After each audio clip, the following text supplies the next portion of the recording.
एक सप्ताह पहले दिल्ली से एक तस्वीर आई थी। उस तस्वीर के बाद से बिहार की राजनीति में चर्चाएं तेज हो गई थी कि आखिर कौन कौन एनडीए का हिस्सा है और कौन एनडीए का हिस्सा नहीं है।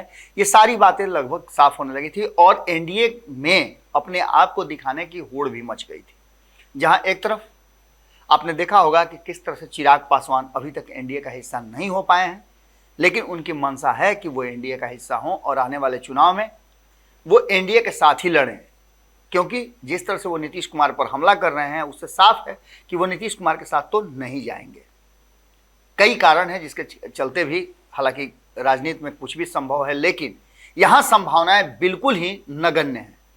लेकिन वहीं दूसरी तरफ उनके चाचा पशुपति कुमार पारस लगातार एनडीए में अपने होने का एहसास करा रहे हैं और अपने सभी सांसदों को लेकर के जब वो प्रधानमंत्री नरेंद्र मोदी के पास गए तो कई तरह की बातें शुरू हो गई और कहा जाने लगा कि यह शक्ति परीक्षण है।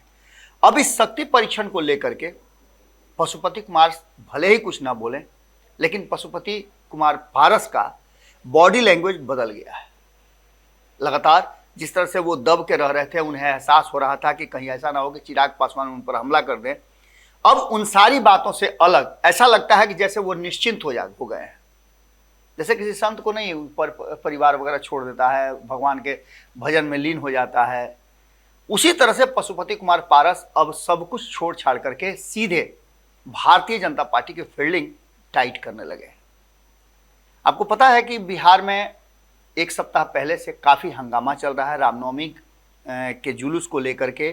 कई जगहों पर, कई जिलों में जिस तरह की झड़पें हुई उसको लेकर के भी अमित शाह के पटना और बिहार आने के पहले इस तरह की झड़प होना, इसको भी भारतीय जनता पार्टी ने अपने पक्ष में बुनाया और सरकार को लेकर के कई तरह की बातें कही। कहा कि यहाँ तक कह दिया कि सरकार प्रायोजित ये सारे मामले थे जिससे कि अमित शाह रैली नहीं कर पाए और बिहार की जनता को ये एहसास न हो जाए कि कहीं ना कहीं अब भारतीय जनता पार्टी के साथ ही जाने में फायदा है। इन सारी बातों को समाप्त करने के लिए एक तरफ जहां लगातार सरकार और विपक्ष के बीच में कहासुनी चल रही है, सदन की कार्रवाई भी इसके चलते रुक गई, वहीं पशुपति कुमार ने सबसे बड़ा भंडाफोड़ किया है। उन्होंने नीतीश कुमार की जांच कराने का भी आग्रह किया है। आपको बता दें कि पशुपति कुमार पारस ने बिहार में जिस तरह की घटनाएं घटी हैं उसको लेकर के खुले मंच से कहा है कि बिहार सरकार के संरक्षण में ये सांप्रदायिक जो वारदातें हुई हैं वो हुई हैं।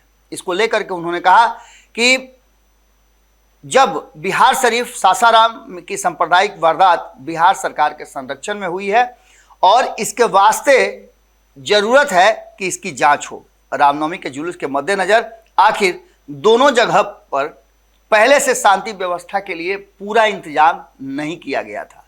इस बात को लेकर के पशुपति कुमार पारस काफी एग्रेसिव है और कहीं ना कहीं वो इस बात को लेकर के भी अब चिंता जाहिर कर रहे हैं कि इस तरह की घटनाएं होंगी तो निश्चित रूप से बिहार बदनाम होगा। मैं भी बिहार का हूं और बिहार का होने के कारण मेरी चिंताएं ज्यादा हैं। इसके साथ साथ उन्होंने कहा है कि यह संयोग नहीं है कि जिस इलाके में केंद्रीय गृह मंत्री अमित शाह का कार्यक्रम था वहीं वारदात हुई है और दोनों जगह को चिन्हित करके किया गया है। इसका सीधा मतलब समझ में आता है कि सरकार नहीं चाहती है कि गृह मंत्री जैसे जो संवैधानिक पद है वो आ करके बिहार के लोगों से बातचीत करें और बिहार के लोगों से उनकी समस्याएं समझें। समस्याओं का अंबार जहां नीतीश कुमार ने फैला दिया है वहीं उस पर पर्दा डालने के लिए ये सारी प्रक्रिया कर रहे हैं। अब पशुपति कुमार पारस के इस बयान के बाद कहीं ना कहीं एक बात तो निश्चित है कि जंग का ऐलान खुलेआम हो गया है। जहां एक तरफ उन्होंने नीतीश सरकार के जांच की बात कह दी है, वहीं अमित शाह ने भी इशारा किया था कि वो देश के गृह मंत्री हैं और किसी भी राज्य में कानून व्यवस्था पर उनका देखना, समीक्षा करना हक बनता है और हक ही नहीं उनकी जिम्मेवारी भी है। अब देखना दिलचस्प होगा कि पारस के इस मांग पर क्या निकल करके सामने आता है। अगर जांच होती है तो क्या कुछ सामने आता है। हालांकि बिहार सरकार ने जांच करा करके स्पष्ट कर दिया है कि ये कोई सांप्रदायिक या इस तरह की घटनाएं नहीं थी, ये सामान्य सी घटना थी जिसको सांप्रदायिक रंग देने की कोशिश की और इसके लिए वो भारतीय जनता पार्टी को जिम्मेवार ठहराते हैं। यहां तक कहा गया है कि अमित शाह की रैली में भीड़ नहीं जुटने वाली थी, इसलिए उन्होंने इस तरह का स्वांग रचा है। खैर, ये तो राजनीतिक बातें हैं, चलती रहेंगी, लेकिन पशुपति कुमार पारस के डिमांड पर, उनकी मांग पर क्या नीतीश कुमार और उनकी सरकार की इस मामले पर जांच होगी? जुड़े रहिएगा भारत लाइव के साथ, बहुत सारी खबरें लगातार आपको देनी है। अगली खबर में जल्दी आ रहा है। अगर ये वीडियो पसंद आई और वह बिहार के राजनीति और बिहारियत से सरोकार रखेनी तो सब्सक्राइब बटन दबा के चैनल के सब्सक्राइब कर ली। ओजे एगो घंटी बा, ओकरा बटन दबा देला से कुल सटीक और मारक खबर रुआ मुफ्त में मिल जाई। अगर रुआ पत्रकारिता के हमनी के नया प्रयोग में सहयोग कर चाहतानी तो ज्वाइन बटन दबा दी। पेटीएम नंबर नोट कर ली 9386816700। धन्यवाद।